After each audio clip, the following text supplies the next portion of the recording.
You're listening to Inside Real Estate, your source for all things mortgage and real estate related. The show that brings you all the hottest topics and insights directly from those who know it most.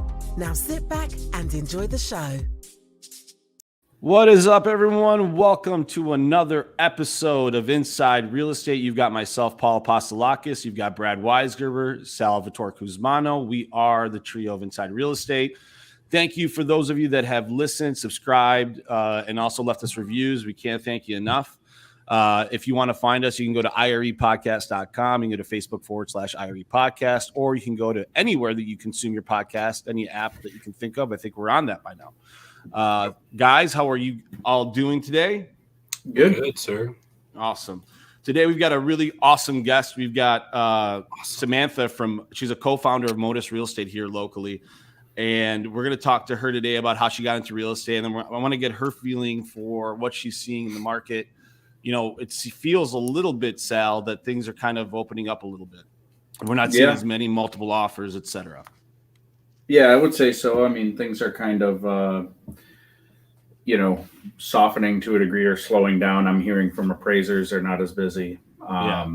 But I think it's kind of that time of year too, you know. Naturally, this time of year, July, August, school starts, things kind of slow down, but it's kind of a natural. It feels like a natural, slowdown. But we'll see what happens going into the fall. I want to bring in Hillery to give us some insight on what she thinks. Hillery, welcome to the show. Samantha Hillery. I know, you have two first names, Samantha.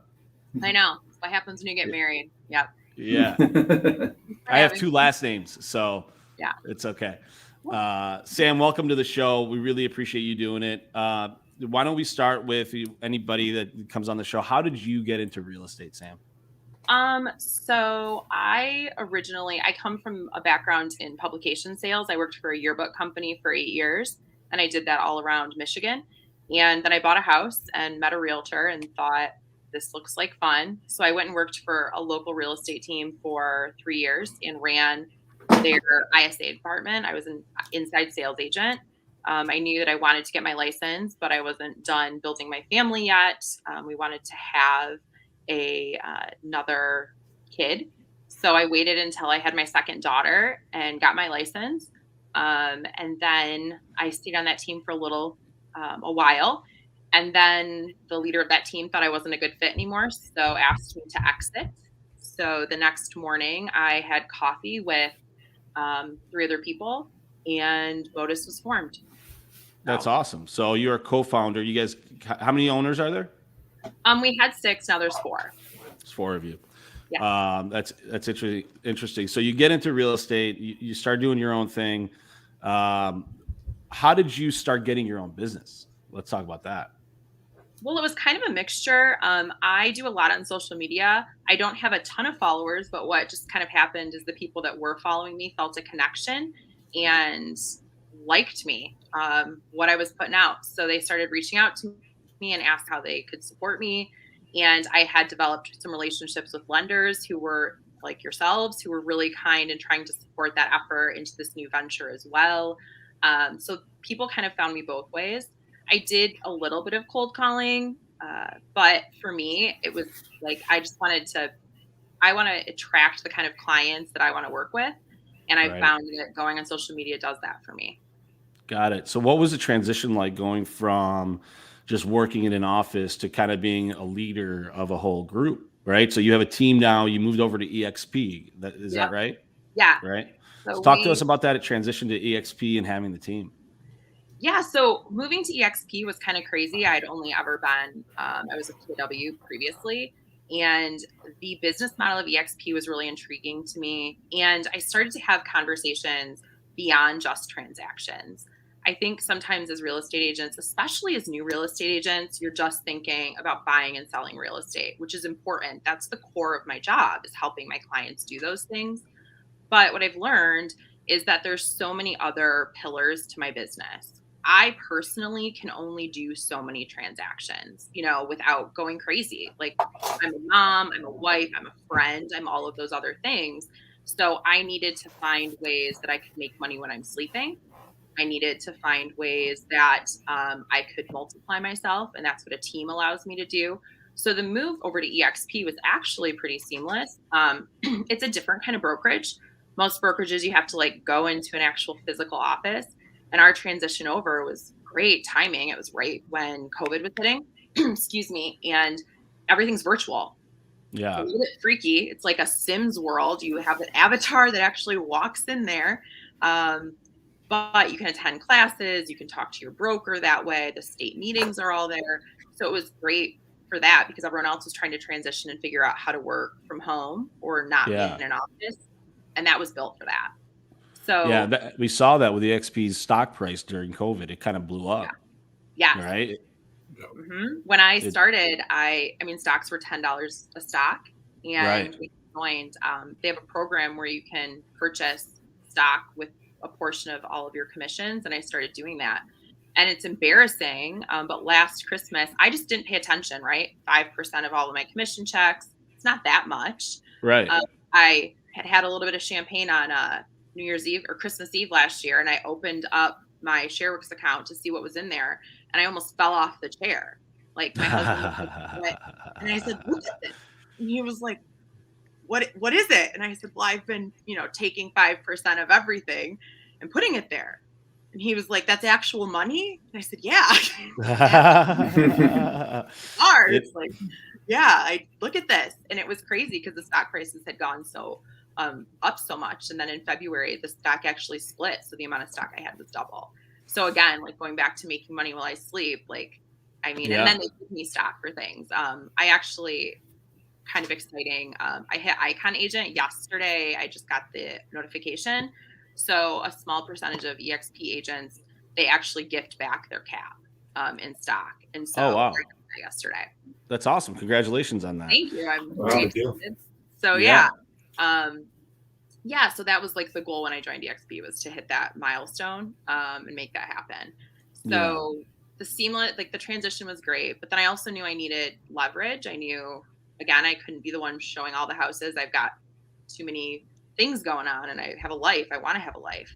So that's where the team came in. And at first we were just helping each other, but we all got too busy. So we had to go find other agents and other people to support us. And now they're getting super busy. So now we're on the hunt again for some more showing assistants or agents, because our newbies, I just talked to one of them yesterday. She's been licensed for 8 months.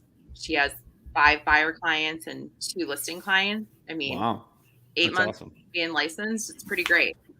Yeah, if you can offer opportunity for other people, it is obviously really special. Now, one thing that's interesting, now, do you guys have an actual office, being that you're in EXP agents, or do you just do everything virtually? So we do a lot of stuff virtually, but we as a team have an office in Ferndale, a space at a co-working space that we meet at, and we have desks there. But I'm in North Oakland County. We have agents in Detroit, over in Macomb, some along the Woodward corridor. So they're everywhere. And then 2 of our agents are actually doing a lot in Northern Michigan. Like up in Mackinac City, we have some listings for condos, and they've been going on listing appointments on vacation homes as well. That's so interesting, Sal and Brad. I mean, you guys can chime in, but it's interesting how how you can run a business in today's world and have it so virtual that you can have employees or people on your team kind of all over a state and not have to be so close to each other, right, guys? Yeah, it's pretty crazy. I do want to clarify, though, Northern Michigan is not Mackinac City. Oh, come on, Brad. Brad's from the UP, right, Sam? So I was born in Traverse City, or I grew up in Traverse City, so I know that Northern Michigan is actually the UP. But for everybody down here, Northern Michigan is Midland. Northern Michigan is where Brad lives. It's like Flint. That's awesome. So what are some of your goals, Sam, for your team? I mean, for the year?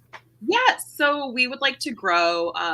Interesting about EXP is we have a local team, which is Motus, but I also run a national team through EXP. So I have an agent in Indiana right now, and I'm talking to agents across the country that are thinking about joining EXP with me.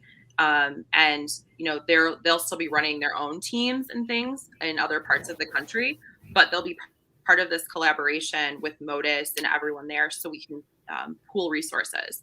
So, I'm doing things on Tuesdays. Once a month, I am doing a tour Tuesday with an agent from Arizona, Kansas City, Charlotte, and Las Vegas.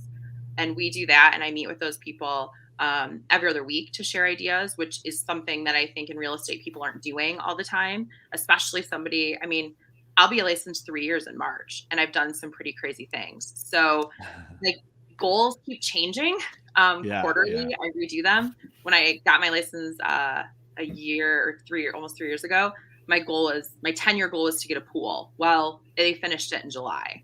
Saw that. That's a really nice pool. Yeah. Yep. Congratulations. Yep. The pool's done. For me personally, I think the next thing is we maybe want to buy an investment property, build our, as a team for Motus. We don't want to do more than 20 agents right now. So we are looking for agents to fill those spots, but they've got to be the right agents.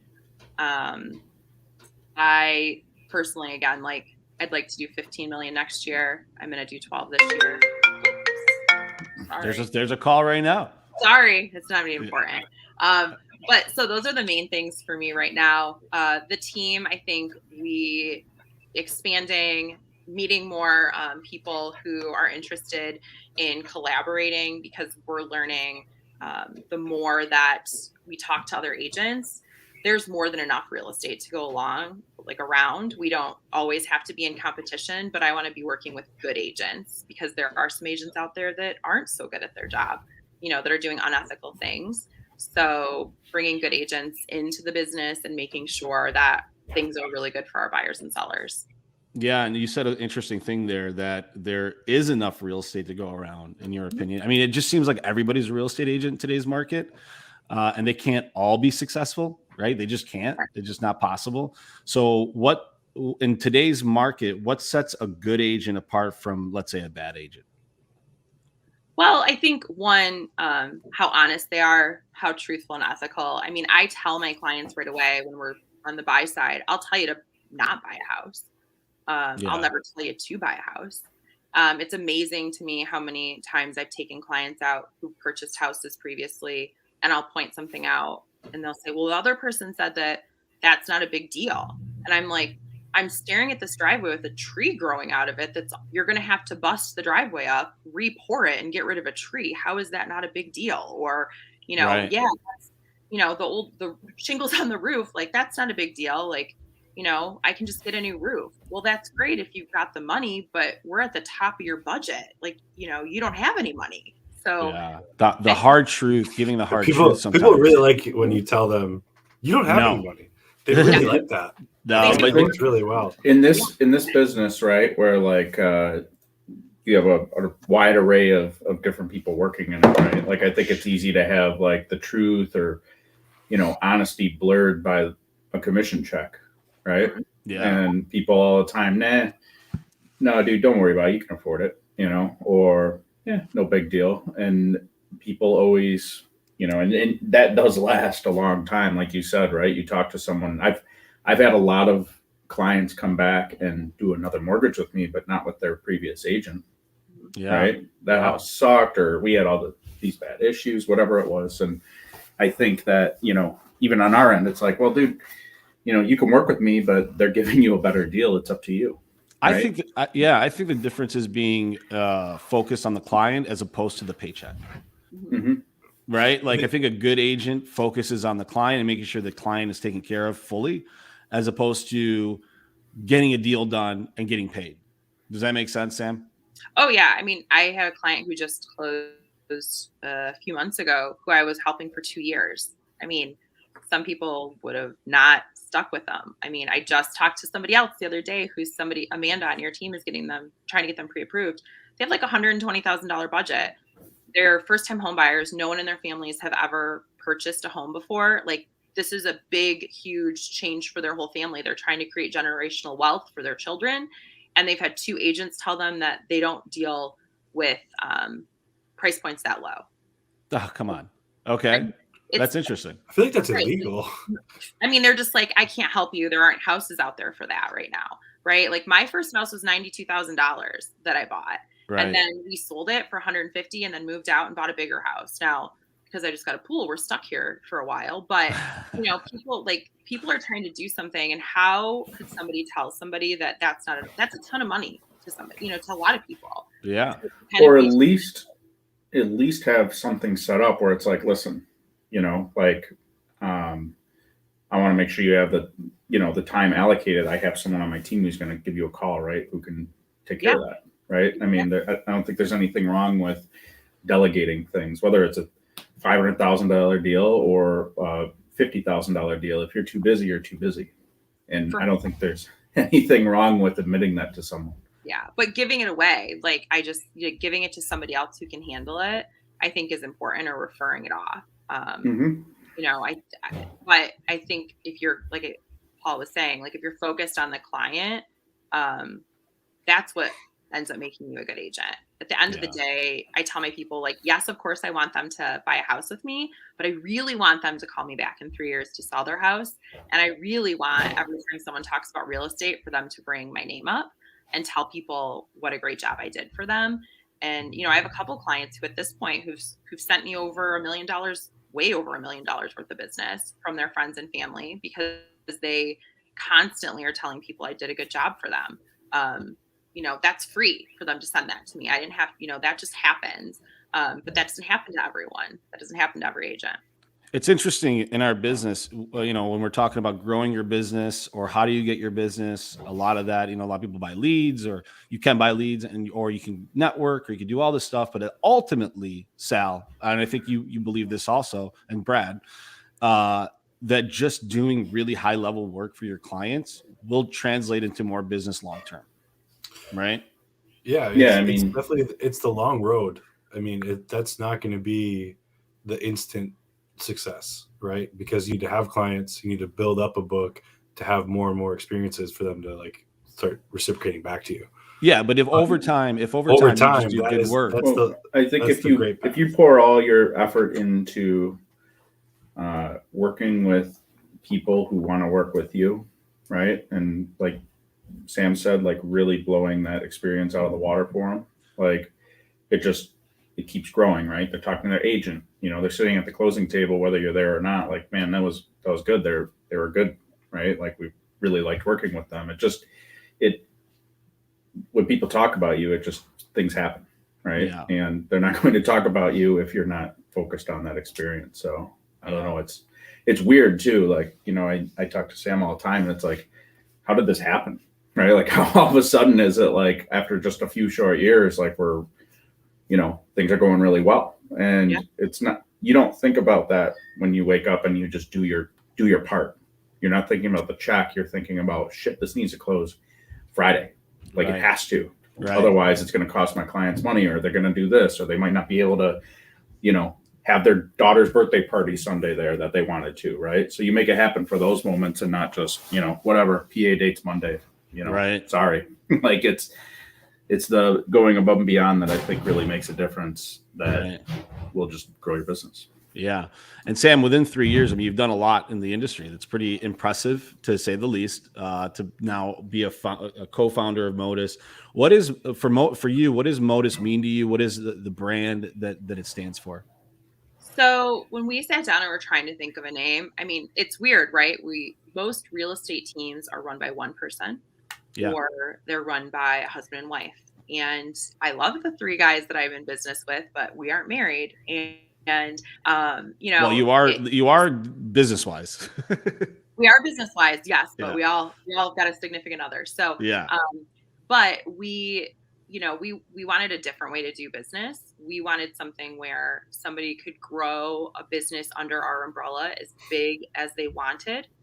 It's also really important to us that our people on our team are meeting their own goals, not goals that we set for them.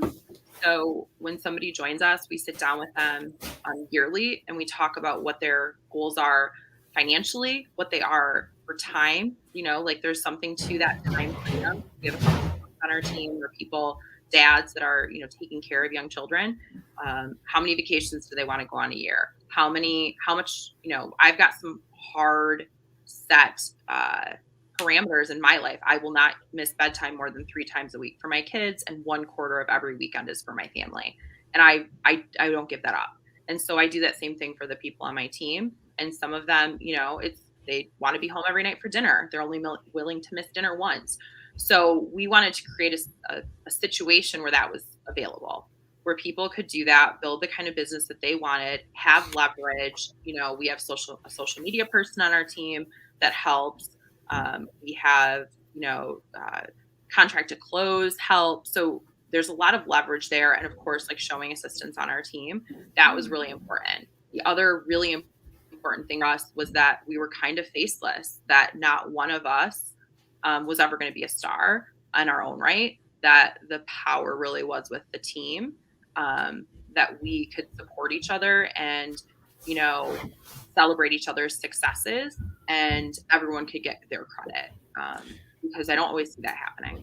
A lot of real estate teams, Sal and Brad, are like Jim Smith's team, or the Pepperton team, whatever it is, and it's usually the one person's team, and you got, I don't know, I made that up. Yeah. So the Peppertons. Yeah. You know what I mean? It's probably some guy listening to this podcast like, what are you talking shit about? Yeah, some guys listen. Yeah, no one's listening to the podcast, Sal.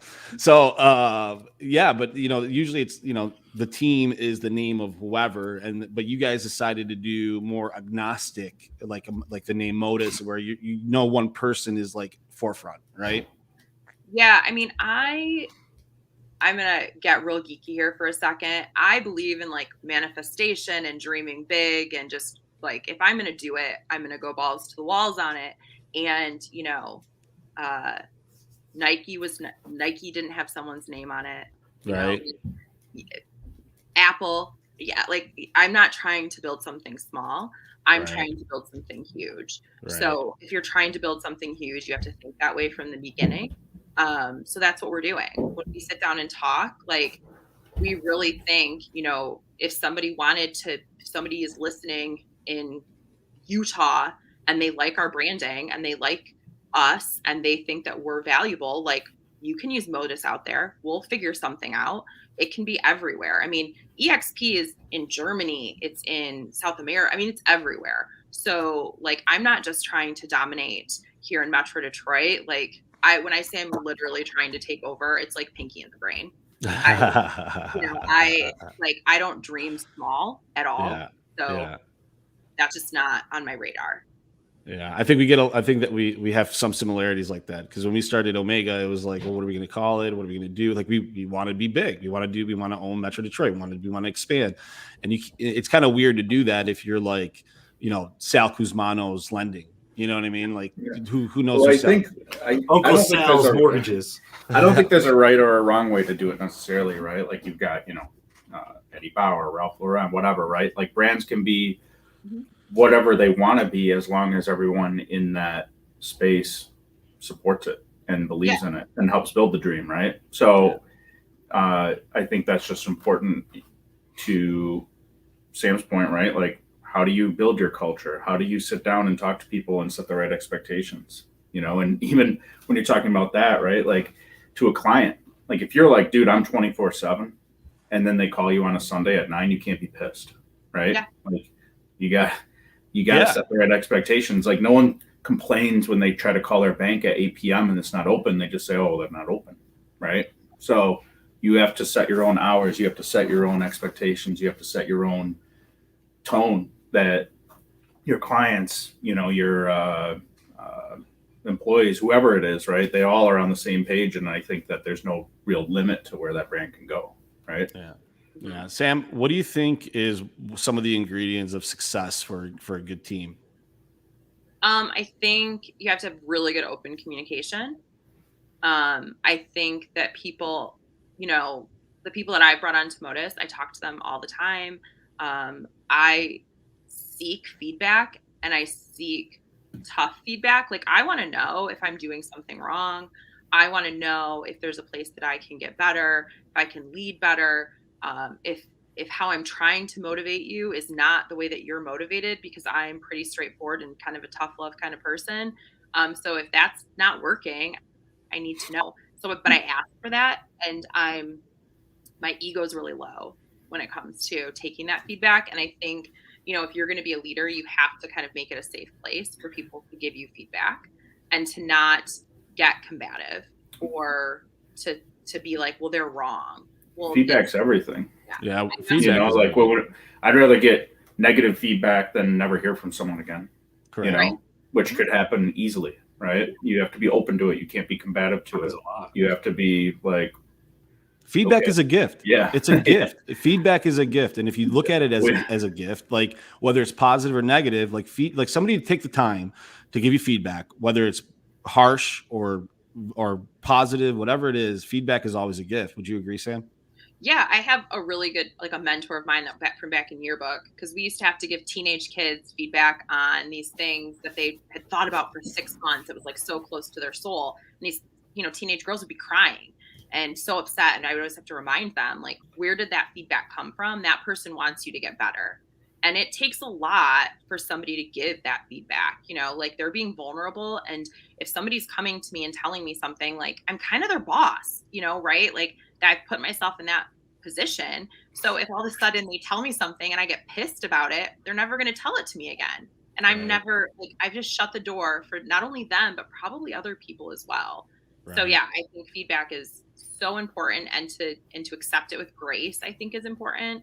I also think part of Motus and a good ingredient of a team is, being able to collaborate on a lot of stuff, share ideas. And the nice thing with 4 founders is I don't have to be good at everything.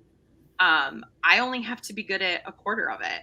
And the other 3 can pick up those pieces that I'm not good at. So, when we did this, we all were good at different things. I'm hyper organized. I'm pretty good at social media. And I'm the hardcore communicator. Let's just talk it out. We've got, people on our team who are super good at back end stuff. And then other people that are great at running comps and more, answering broker type questions. And then we've got the social butterfly who could talk to anyone, so we all kind of fill a spot. And then we look for our blind spots to fill our teams. I see sometimes when people hire people exactly like themselves, but that doesn't do anything for my clients. I want somebody who's my opposite, so that if Ted the engineer doesn't like me, he can go work with someone else on my team who thinks like an engineer. Yeah. So I'm constantly hiring for those shortcomings of myself. Yeah. So that's awesome. I mean, it's very similar to like us. Like we have 4 people that run the run Omega. We're all good at different things for sure. That is a 100% fact. That is a 100% fact. And you can't, I don't think we would work, honestly, if we didn't have that. How important are your partners to you, your loan officer, the loan officers you work with, the title company, the appraisal? How important is having the right team around you? Oh my God, it's so important. I mean, Sal can attest to this. I call him all the time. And people on the team, you guys do a lot of my loans because I trust you. I mean, Sal, you guys did my refinance to get the pool, so I trust you guys to tell my clients the truth, and that is so important. And I also trust, I need to trust a lender to tell me the truth, because I can't properly set expectations for my clients if somebody isn't communicating with me. So I need to know, is this going to be difficult? Is this, especially right now in this market where you might have to show someone 50 homes, 60, 100. That's a huge waste of time if someone doesn't qualify, right? So we've had some sketchy ones too, where it's like, I don't know, man, we're going to roll the dice on this one, but it's not often that ever happens. But I think, communication and being able to communicate with your partners, whether or not I'm the best loan officer in the world or not, right? Someone has to get back to you. I have a lot of agents that send me deals and I'm like, hey dude, I need this addendum. I don't get it back, right? And it's they ask me to partner with them. I'd be like, I don't know. I don't know if I want to go through that, right? So right. I think you got to jive with all that. And, same thing true with the title partner you choose, right? They've done a great job for us and, they're on it. So you have to choose wisely. What's the difference between other than being honest, which is kind of crazy that is a prerequisite for you, Sam, but it is true in our business. Unfortunately, loan officers don't always tell the truth because they want to hide behind stuff, right? Other than that, it's not necessarily that they're lying though. A lot of people, they're liars, Brad. They're all lying. A lot of people will avoid the truth or avoid the conversation because they don't want to have to be put in a position where they have to either lie or tell the truth because it's uncomfortable. But the truth sometimes those moments make or break a lot of relationships and a lot of deals, because if someone's avoiding you, you know it, right? It doesn't feel good. But if someone just hits you in the face with the truth, even though it hurts, you appreciate it more than being drug out for weeks. Yeah.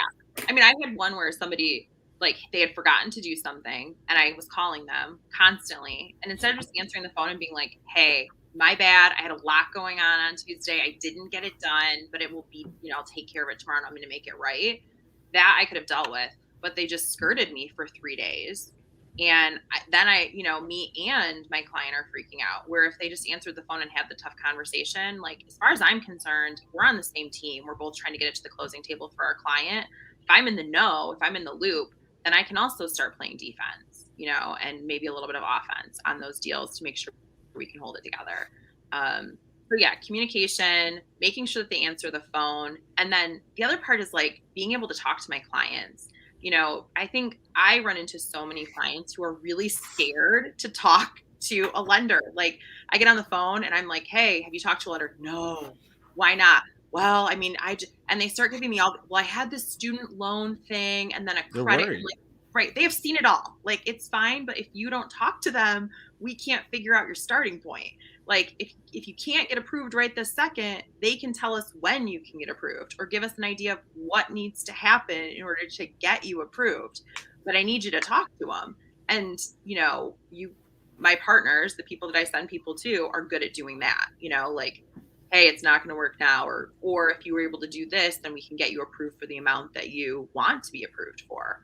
So when I'm looking for lending partners or title partners, it's people that have really good bedside manner with my clients, with first-time home buyers, and somebody also, now that I run a team, that is going to be available to my team as well, and that's going to treat them well, and help educate them. One of my people on the team just had her first low appraisal. She's a listing agent, to deal with it, and it's like, I feel good because she had a low appraisal on a buy side, and she called me. She already had it, kind of figured out because a lender had already kind of walked her through on the last transaction and educated her. My first dealing with a low appraisal was for another client who was gone on a cruise, and I was brand new, and Sal spent like an hour on the phone with me walking me through that appraisal line by line, because we couldn't call that agent because she was in Europe somewhere on a boat. Yeah. And that, if I would have messed that up, I don't even know what she would have done to me when she came back. Like, she would have been so upset with me. So, like, those little things go a lot. Like, I won't forget that he did that, because he didn't have to do that for me. Right. It goes a long way. Yeah, having the right team is really important. I think some agents and even loan officers poo-poo that a little bit too much. But like, it's important. So, Hillary, Sam, tell me what you think of the market today. What is the state of today's market? I think it's slowing down a little bit, but that's seasonally. I have actually a lot of buyers who were looking in the spring, who stopped because they were writing up against 50 other offers and were getting really frustrated. Yeah. So they decided to travel. And I've seen that a lot of people, this was kind of their first, we've all been stuck in the house, right? Yeah. They were stuck homeschooling kids. So they decided to go travel this summer. And I see a lot of them coming back, and they're starting to re-engage in their portals and do those things. But I think they're trying to get their last weekend in this weekend. I've talked to a few that are like, I'm going to, get back up and start looking in the fall. I think it's also price point dependent. It's a lot slower at higher price points right now. When you get over 5, things are sitting a little bit longer. Ranch condos, if anybody listening has a ranch condo they need me to sell, I've got 10 buyers for that.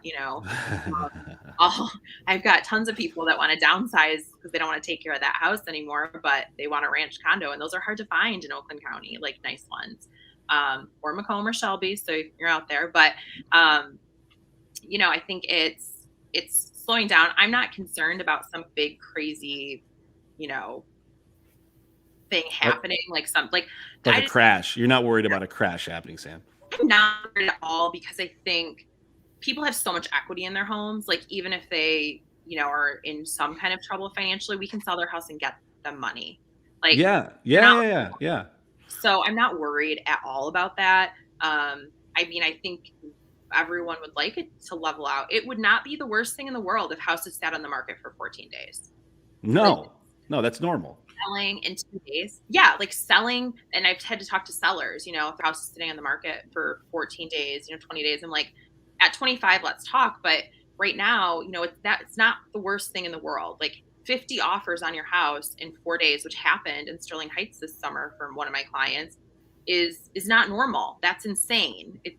49 people didn't get that house. And I know those 49 people have all not found houses.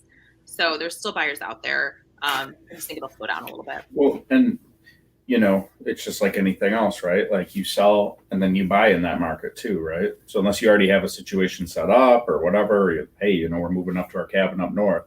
Great, sell your house and get the 50 offers. But if you got to buy something, like, do you want to be competing in the same way, in the same fashion? I mean, it has to slow down and it has to have some equilibrium for us to sustain and keep going. It's funny, right now, yeah, I would say like there are some lower appraisals, right? And that's because it's just like, it's not as crazy, it's slowed down a little bit. Like you overlisted and people in their head, right? Even a lot of agents and sellers the market's still absolutely on fire, crazy nuts. And it's like, no, not really, man. Like you did an offer. It feels like it's 15 taking days on this, and you took ours. It was a little bit, lower, and it's just like to your point with the low appraisals. It's like it's not the end of the world. It's what the place is worth, probably, if it's a good appraisal. Yeah. So did you as an agent secure that deal for your seller, or did you have that conversation that, hey, we might have an issue, and I went on a listing appointment in my neighborhood. I didn't get the listing because I didn't want to list it as high as they wanted it listed. They wanted to list it at $50,000 above. And I said, that would be awesome. I would love for that to happen because that helps my home value as well. But I just had an appraisal. And I'm looking at I can't justify that price. Like it's not going to appraise for that. I just can't make that work. And I would be doing you a disservice taking it, sitting it on the market, having people think that there's something wrong with it. It's still for sale. It would be like the same thing as like someone saying, hey, I want to Quicken gave me a $350K appraisal. Well, I can only approve you for 300, man. Like the numbers don't really lie. Right. Right. Well, I'm going to go with Quicken because they said I could get pre-approved for 350. Yeah. Okay. Yeah. Math's math, Yeah. Okay. I can't pull the brand new $700,000 house to be a comp for your ranch that was built in 1983. I just can't. It doesn't make sense. So but why not? It's on the same street. I don't understand. Why can't I use that one? Exactly. Right. And so or Zillow said it. I'm like, that's fantastic that Zillow said it. Have they been in your house? Because the shag carpet is telling me a different story. So that, that's like, I like to go on appointments and be honest with people about what I think that they can sell their house for. Now, will I stretch a price a little bit if they want and they're willing to test the market? Yes, 100% all the time we can do that, but they have to be reasonable because otherwise their house is just going to sit. So that's, the conversation. Yeah. You sell your house or you just want to show it for 6 months? 4 out of 5 times you're right. And that's 4 out of 5 times that you avoid the tough conversations, looking like an idiot, right? Yeah, hey, maybe once in a while, yeah, I can only do 300, and then they close on a 350K home. They found somewhere with low taxes or got a gift or whatever it was that I didn't know that, hey, it worked out. But I didn't want to blow that relationship. I didn't want to have a bomb in my pipeline. Right. Like I talk to a lot of these, newer, and I think that's important, right? As a leader, to talk to the people who trust you and look up to you, and as a leader or a teacher, like, hey man, do not let someone put a bomb in your pipeline, because it will blow it up and it will prevent other deals from flowing through because you'll spend all your time on that one. Hey, can I do this deal? They just filed bankruptcy last year. No, they did. I'm like, they're like, the guidelines say I can. I'm like, you can, if you want to write no more deals for the next 30 days, you'll be spending all your time on it, and I think that's important. Not that we don't want to help people, but find someone who specializes in that, right? Find someone who has the time or whatever to show $60,000 homes in Detroit, if that's not your avenue, and feel proud knowing that, hey, this person will give you the service and the time that you deserve. I think when you're starting out though, like when I started, I would take anything and everything. So I took on a client who had like 25 pieces of vacant land in the city of Detroit. Like I was going to make not a ton of money on that, but I learned more doing those 25 vacant land deals than I've learned doing a lot of things between title work, it was speed, getting it done. But that was really helpful. I think if somebody's new though, and you have the time, you should, not shy away from like those tasks, tougher deals. To do, because I mean, they're great clients of mine now. Yeah. Well, I guess in the loan world, it's a little, it's a little different. Yeah, it's right? a little different. We don't want our new guys stuck working on deals that aren't going to close and give them a bad reputation, right? For That's sure. the biggest thing. But yeah, don't just shy away because someone's got an FHA loan. No, right? no. If to it's her a little point, extra work, do the work. The only way I learned was by failure, and I probably burnt some bridges along the way. But had I known or been able to talk to someone, I might have learned that way too. It's different when you're all on your own. Yeah. Yeah. So, Sam, what do you see as being a new, like in our area here in Metro Detroit, what are some areas that you see that have good, that are good investments in your opinion? I mean, it's so hard because I feel like the market is still pretty high right now. So yeah, like you make money on any house right now. I mean, we're year over year, we're the most appreciation we've ever seen. So I think, if I was somebody, I would, when my husband and I talk about where we'd want to invest and things like that, we always think about the kind of rent. If we're thinking about a rental or we're thinking about something like that, we always think about the client first. So like, who do I want as a renter is where I would start. Because if I start and I kind of reverse engineer it backwards, if I think like I'd want somebody that's a long-term renter that's going to be there for a couple of years, that's going to take, that I think might take care of I want all of these things. So like, where would those people be looking? If I can reverse engineer it that way and create the product that I want those people to buy, then, I think you're better off. Does that make sense? You cannot sell to anybody or rent, but the point is if you create a product that they want, then those are the type of people that will come at the price point that you want. So I think starting backwards and then, you could buy anywhere depending on who you want to be your tenants, right? Like if you're somebody who's like, I think it'd be cool to have, a single person or then you're gonna buy something smaller, a 1-bedroom, maybe 2-bedroom condo that doesn't have a yard that they need to take care of, things like that. If you're like, I'd be cool with something bigger where I can charge more, maybe that's a long-term tenant that's relocation or like somebody that's coming, like we have a lot of those out in Rochester and Troy where people are, coming here for a few years from out of the country and renting and working for the big three or things like that up in Rochester for Chrysler. And that's a different way of looking at it is thinking about the client first of who you want and then kind of retrofitting the property to that person. That's interesting, Sam. That's a different way of looking at it than I've heard. Yeah. I mean, that's how I would do. Is there anywhere in the metro area that you would stay away from as far as like investing? I mean, I personally think that some of the places in the corridor are it's really expensive. Like in the Woodward corridor, you mean? Yeah. Like Ferndale, that was where my first house was in Ferndale and I bought it for 92. That would have been 10 years ago. Now, if I was to go turn around and sell it, it'd be 175 or more. Wow. So that's a lot of appreciation. So I feel like probably going to start flatlining a little bit. Right.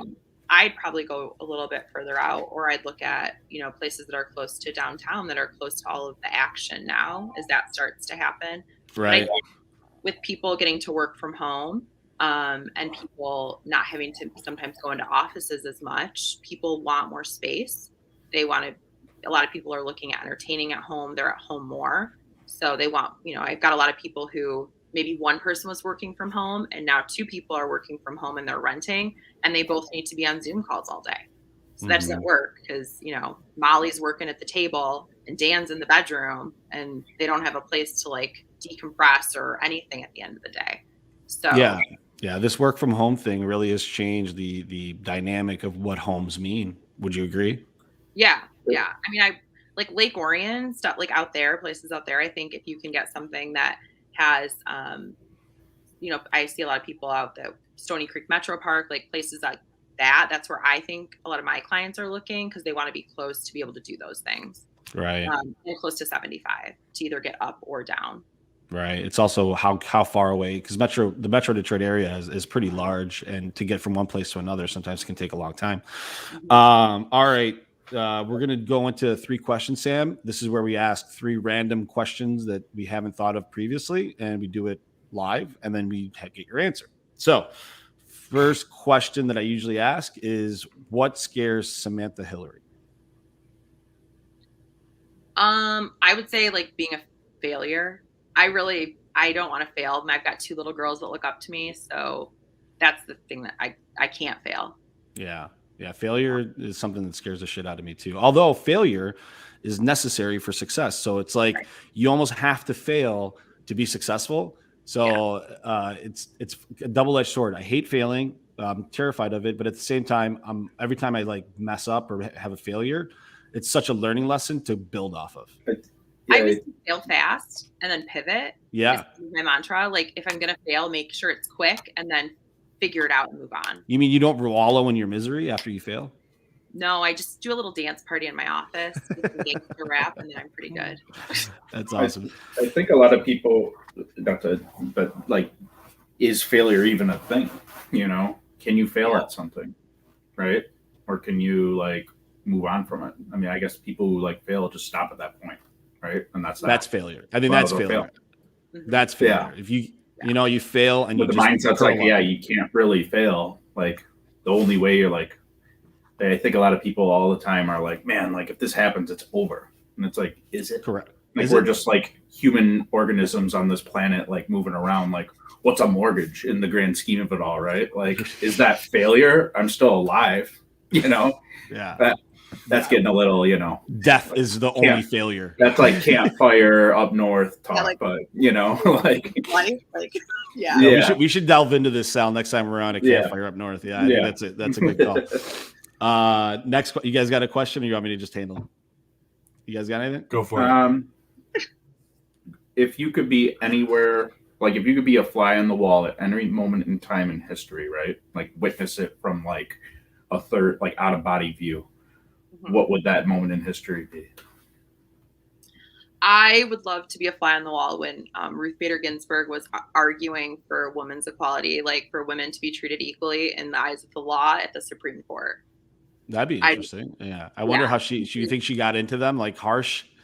I don't know. I have so much like respect for her, and like she's just, I don't know. I just would have loved to see at that moment, like such a tiny little person arguing such a monumental thing. Mm-hmm. If you could, okay, here's the last question. If you had a magic wand and you could wave it and change something in your industry, what would it be and why? Oh gosh. Just one thing, not a bunch. Yeah, I think if I could do that, I would get rid of all the naysayers. Like the people that are in real estate that aren't really doing much, but that really have strong opinions. It's like they should get busy doing something and stop, heckling the rest of us. So I'd get rid of them. They heckle you? That's awesome. The Karens of real estate? Yeah. The Karens of real estate. Not really doing much, but always have an opinion, right? Yep. Yes. I think that's true for anybody, just in life in general. A lot of people like to be negative, and I'm not down with the negativity. And a lot of people like to, shit on people's parade just for the fact of shitting on people's parade. They should get shut out. It's funny, right? Like low appraisal or something, listing agent calls you, this is crazy, blah, blah, blah. I'm like, okay, like relist it then. You've got all these buyers and all, you got to like do what you got to do, man. But really all you're doing is blowing hot air. Right. Like, right. And obviously, lots of other people in the business, but doers do, right? Doers do. Yep. Samantha, anything you want to leave the audience with before we let you go? No, I mean, if somebody is thinking about jumping into real estate or thinking about doing like a big career change, mine happened in my 30s. You should just go and do it. Like, Yeah. don't be scared. Don't be scared. You've done a great job, Sam. Why don't you tell the audience how they can get a hold of you? You can check us out at www.motusre.com, or you can email me at Samantha@motus, motusre.com. That'd be the easiest ways. That's awesome, Sam. Sam, thank you for doing the show. We really appreciate your partnership. Obviously, we're going to continue that, and we'll have you back on soon. All right. Thank you. Be good, Appreciate Samantha. Yeah, Sam is awesome. I called her Hillary like 3 times, but that's okay. Yeah, it's like, man. I don't know why. I don't know why I kept doing that. It was like stuck in my head. It was like, Hillary. But yeah, no, it's good to work with good people, and I think it's fun when we get to work with a team that's a lot like ours, right? very similar. Yeah. So yeah, very similar. What do you think? I think kind of to the point at the very beginning of this conversation, I don't think we're headed towards like a waterfall of anything, right? Like No. as far as values go, I think the stock market's kind of sustained itself with this money. Listen, I mean, there's going to be tapering that the Fed does. That's going to raise interest rate. I mean, rates are going to go up a little bit. That's it. But we'll see what happens. But that's our show. For everybody that's been listening, thank you for liking, subscribing, and sharing. Find us at irepodcast.com. But for that, we are gone. That's it. We'll see you next week. Bye-bye. Bye-bye. You've been listening to Inside Real Estate, the nation's top real estate podcast. Don't forget to follow us at irepodcast.com and everywhere where podcasts are available.